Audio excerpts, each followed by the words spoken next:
Hi and welcome to the Green and Gold Show on location from the Saville Community Sports Center. I'm Daniil Anselmin. With me today is Matt Gooch and Connor Hood, and we're going to be recapping your Golden Bears and Pandas teams. And guys, why don't we start with the undefeated Bears and Pandas basketball? Seems fitting since we're on the hardwood here at the Saville Community Sports Center, and yeah, just a great start to the year so far for both Barnaby Craddock and Scott Edwards with the Bears and Pandas basketball teams.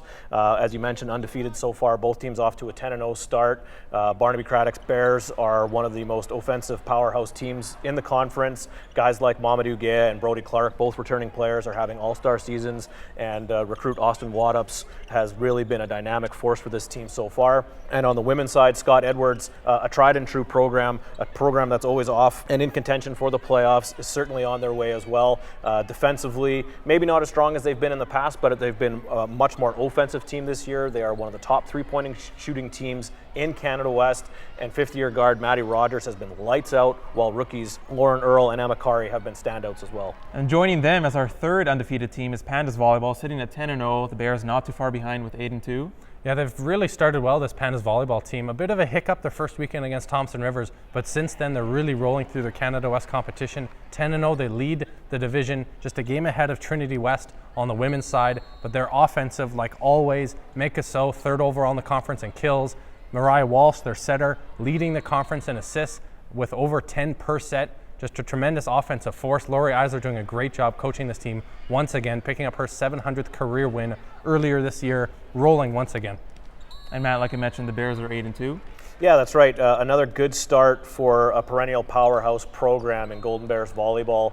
Terry Daniluk, one of the most well-respected coaches in all of volleyball across North America, and with a returning stable of guys like Alex McMullen, Brett Walsh, Taylor Arnett, Ryan Nikifor, all of whom kind of all-stars at what they do.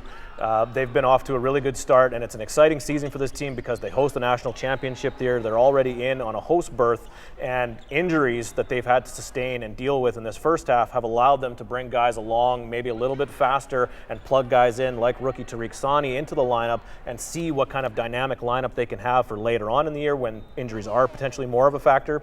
And the return of Kevin Proudfoot, a fifth-year guy who is back after a couple of years off but has won national championships with the Evergreen and Gold in the past and really brings a hard game from the service line, could be a real difference maker when the tough gets going and then playoff time.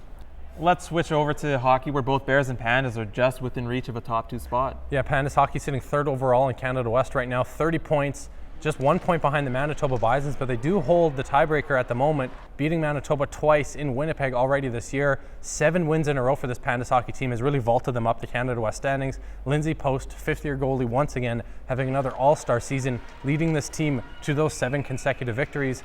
And on the flip side, the Bears hockey team looking great as well. Third overall, just trailing Mount Royal and Saskatchewan, but they have lost to Saskatchewan 3 or 4 times, so it's going to be tough for them to catch them for that number 1 seed, but the number 2 seed in a first-round playoff bye is absolutely in play. Just like the Pandas hockey team, the rookies are really stepping up. Luke Philp, Tyson Bailey, Trevor Cox, as well as Ray Hill and Craig on the back end have really done well for this Bears hockey team. They're scoring like always.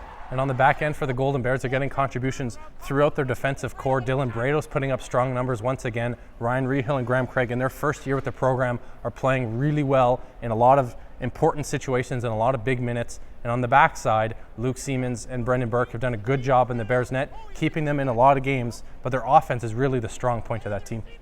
That wraps it up for this episode. For more recaps, please visit our website at uab.ca/GBP. On behalf of myself, Matt, and Connor, we wish you a happy holidays, and we'll see you in January.